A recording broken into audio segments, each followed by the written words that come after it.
paper, paper 1 theory, ICT, 1828, paper 0417 is the code, and paper 11. And then we started the questions from questions 1 through 9. So in this video, I'll be continuing from question 10. So please stay with me and enjoy this video. Some people use dialogue-based user interfaces to operate their car audio system. That's the scenario. Describe, that's the command word, describe what is meant by a dialogue-based user interface. So you want to describe this, and this is a 2-mark question. So before you begin to write the answers, you need to organize your point to ensure that you earn the full mark. So for dialogue-based user interface, it's an example of user interface that the user uses to communicate with the computer by just giving commands, voice command, dialogue. Okay, so if you want to explain this or describe this, you just say that. Let me start typing to say it is a software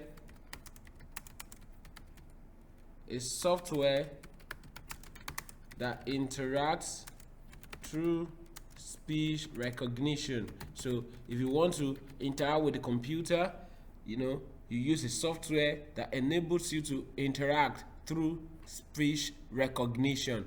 That is correct. Then you can also say that it uses spoken word or voice, like I said the other time, to carry out actions or control devices. Okay, so that is how we use dialogue-based user interface. So in this answer, for example, you can see about 3 different points. The first one is that it's a software that interacts through speech recognition. That's 1 mark. It uses spoken word or voice to carry out actions. So spoken word or voice is 1 mark. To carry actions or control devices is another 1 mark. So you earn your full mark here. So the next question is question 10b, and the question says, see the action word again, describe. So the benefits and drawbacks, you see that, of using a dialogue-based user interface in this way. Now that you know what a dialogue-based user interface is, what are the benefits and the drawbacks of using this type of user interface? So let me start with the benefits. The benefits of using dialogue-based user interface. So you can start by saying dialogue-based user interface allows for hands-free control. Take note of that. That means you can interact with the computer without necessarily making use of your hands. It is not gesture-based user interface, it is dialogue-based. So you are using the voice command to interact with the computer, and by so doing, it makes it to be safer than using a standard user interface. Why is it safe? Because you are giving exact command to the computer. Thereby you could be driving and still be giving the commands to the computer, so it makes it to be safer. Then the next one that you can say is that more useful. It is more useful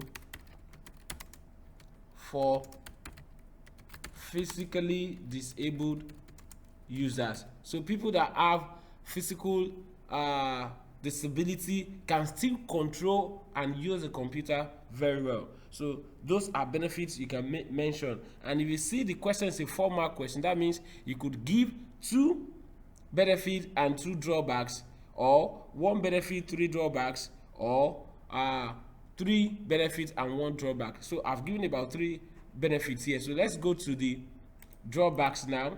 For the drawbacks, you can just start by saying that it has limited access due to the number of commands that is stored.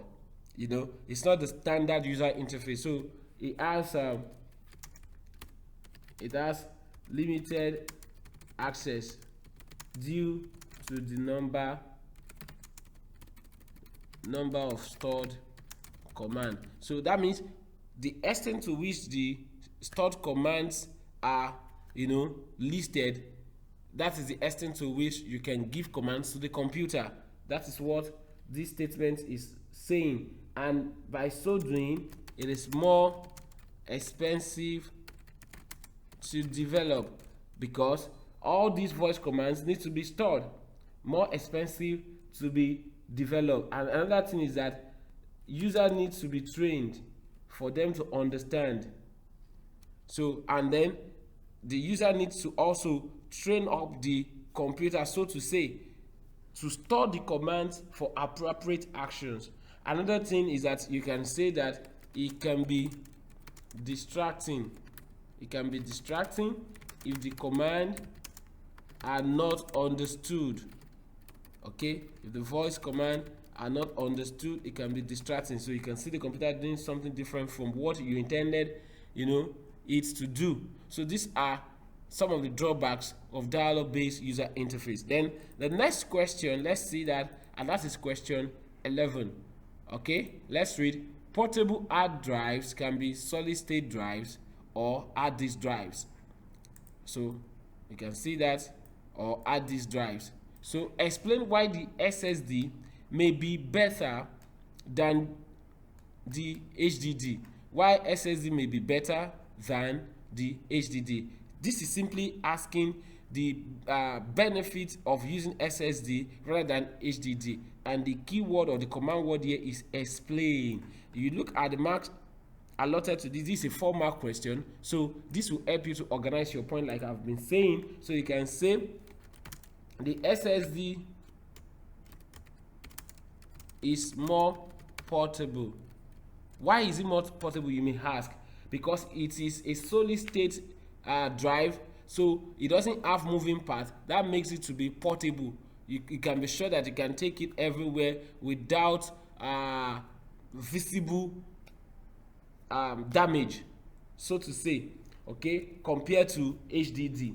Then another thing is that for SSD, it has the seek time in the SSD is smaller, thereby making it having a faster transfer rate. You understand? Okay, thereby making it to have a better or smaller data transfer rate. Okay, so that is for SSD. Now seek time, since SSD is using when you want to search, it is random or direct, okay, for you to search for a particular stored item. So the seek time is smaller, so it makes it to be faster. Okay, then another thing is that the SSD uses less energy. The SSD uses less energy compared to HDD. And then you can also say that this one is very, very important. SSD is more robust as there are no moving parts.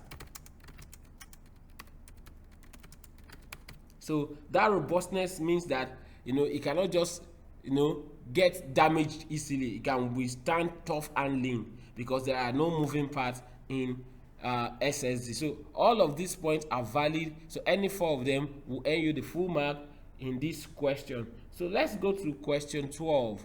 Question 12 says many media companies now provide media streaming for users to watch their television programs. So explain the command word. Explain what is meant by the term media streaming. Media streaming. So you need to understand this. So when we talk about media streaming, some people say live streaming. So media streaming simply means that when you have content that is being recorded or being broadcast live, and then your viewers or your subscribers are viewing it live or after you have recorded it. That's what we call media streaming. So it can be live or recorded content that is delivered to computers or mobile devices via the internet. Okay, good.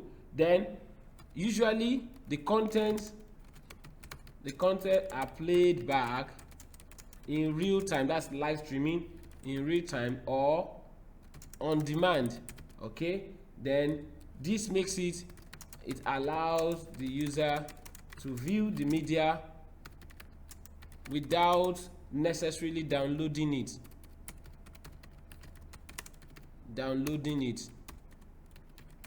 So that is what we mean by media streaming. It is stuff that has been downloaded on the users or viewers local computer, but it is being streamed online. So that's what we call media streaming. So then that is for 2 marks. Let's go to the next question, question 12b. Describe, another command word there, describe the benefits and drawbacks of media streaming. Now that we know what media streaming is, what are the benefits and drawbacks? Then you see this is a 4-mark question, so you could make it 2 benefits and 2 drawbacks of media streaming. So you could make it so, then you can write like this and say that there is instant access to the media. For example, if it's a live streaming, so you have instant access to it. So then another thing that is that it saves time rather than downloading or going to vendors to get the media, the content. Okay, vendors to get the media content. So take note of that. Another thing is that you can say there is no need for storage space as there is no copy. So it's not occupying any physical storage space. So that's an advantage in that regard. Then for the drawbacks, you can actually say that you always need to depend on the internet. So it usually always requires an internet connection. So anytime there is no internet, then you won't be able to have access to the media, and by so doing the internet connection must be strong or else it will be buffering. So the internet connection must be stable and strong. If the user will not experience buffering, when it buffers too long and unnecessarily, it makes it not enjoyable. Viewing the content or streaming the content will not be enjoyable. So then another thing is that technology could fail in the middle of the stream, so you lose access. That is also possible. Any of the technology being used, either software or hardware, could fail in the middle of the stream, so you lose access. So that is very important. So there could be online security issues too. So those are the points that you can write to end the full mark in this question. So let's go to the next question, question 13. Question 13, the question says GIF or GIF and JPEG, okay, the GIF or the GIF file formats are used to store images. So give one reason for each. Give one reason for each of them. One reason for using each of them. Give. That's the command word. One reason for using each of the file format. And each of your reasons must be different. So don't use the same reason for the 2 file format. They are used to store images, GIF and JPEG. So let's give reasons. So you can say for give, it is used to store animated or moving images. Okay, that's one of the reasons why you can use it. And then you can use it to store simple logos. Thereby it can be used to store simple logos or even icons.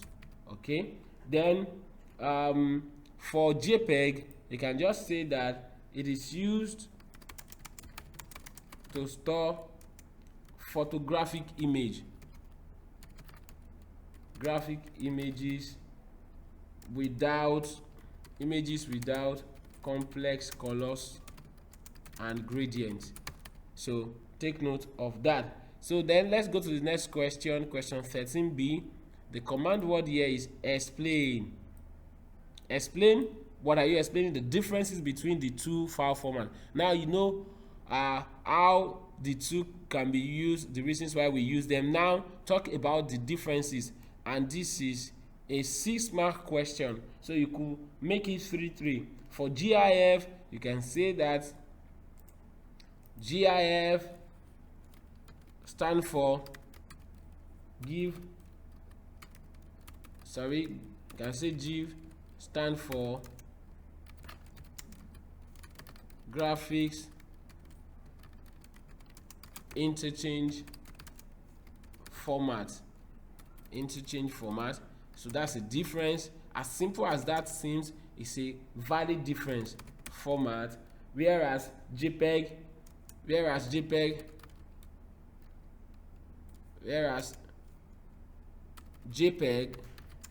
JPG stand for Joint Photography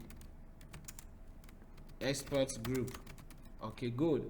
Then you can also say that GIF is supported by all web browsers.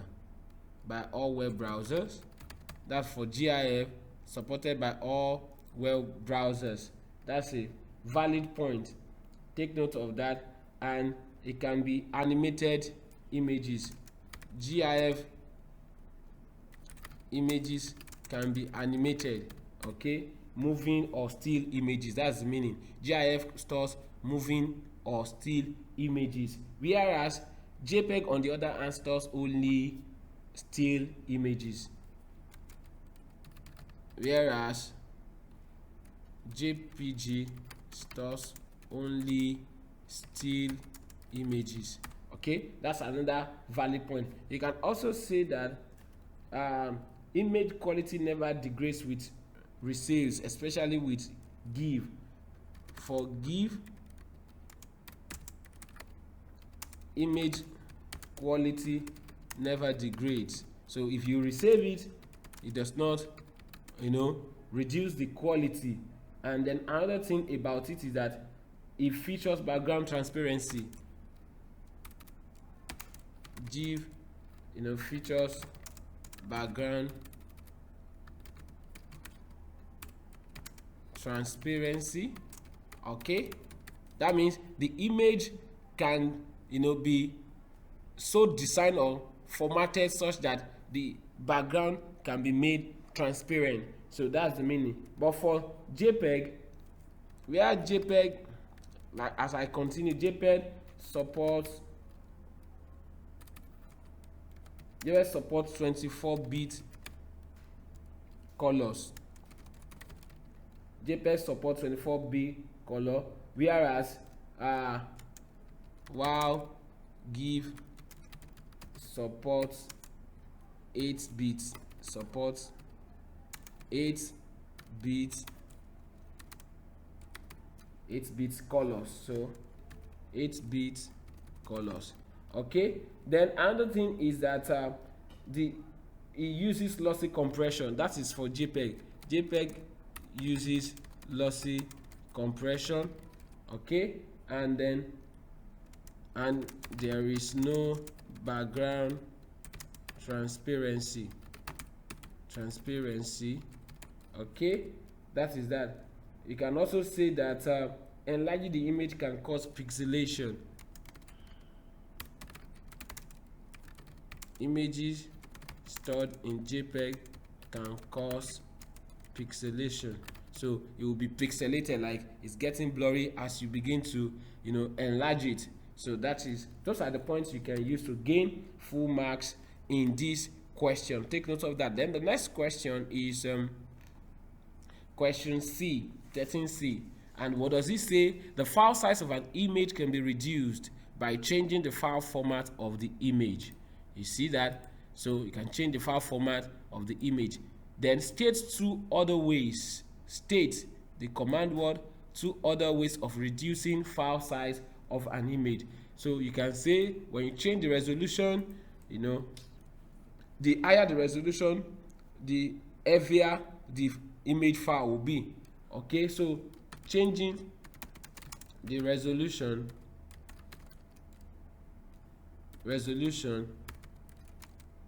will reduce the file size of an image.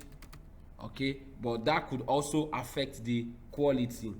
Another thing is that when you change the color depth or the color bit, and you reduce the color bit, so that also can, you know, change it. When you compress the file, also if you compress the file, compressing the image files would also reduce the size.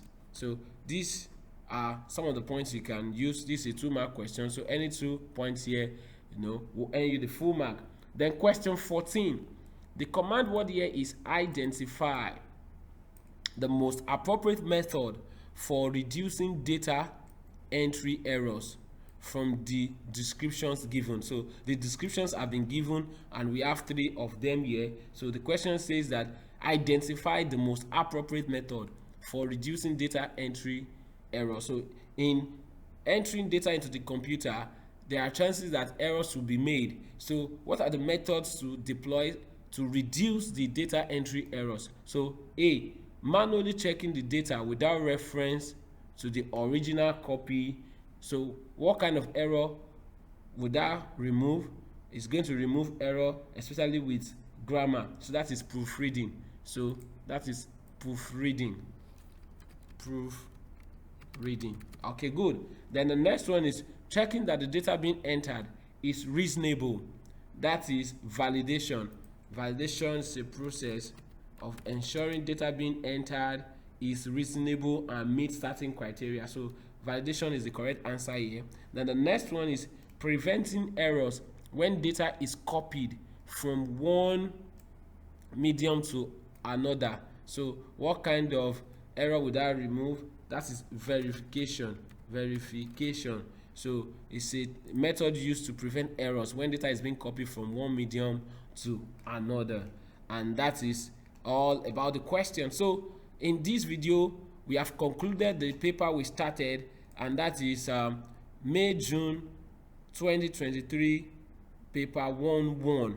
You know, this is for 80 marks, and I've used the opportunity to explain how you can identify and understand the command words and write your answers correctly. So I want you to like this video, share with other candidates, and then subscribe to our YouTube channel. Thank you for watching. Till I come your way next video. Bye for now.